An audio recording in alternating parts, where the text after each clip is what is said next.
Pasca penetapan daftar pemilih tetap tahap pertama oleh KPU Musirawas beberapa waktu lalu, kini pihak Bawaslu Kabupaten Musirawas terus melakukan perbaikan daftar pemilih, yakni dengan melakukan verifikasi daftar pemilih yang tersebar di 14 kecamatan di wilayah Musirawas.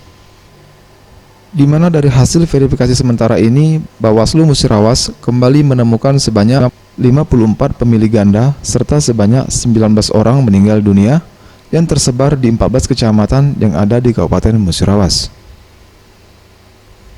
Dengan temuan ini nantinya pihak Bawaslu Musirawas segera melakukan langkah, yakni merekomendasikan temuan ini dengan KPU bersama utusan parpol peserta pemilu 2019 untuk melakukan pencermatan serta pembenahan terkait temuan DPT ganda tersebut.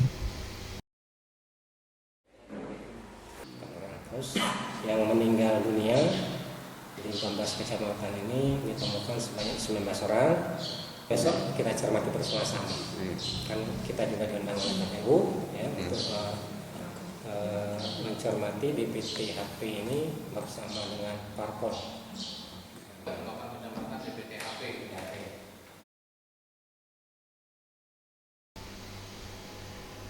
Sementara itu, pihak Bawaslu Musirawas juga menambahkan, dengan adanya rekomendasi data hasil temuan DPT ganda ini, diharapkan KPU Musirawas bersama peserta partai politik dapat segera mengeksekusi data pemilih ganda agar nantinya tidak menjadi permasalahan di kemudian hari.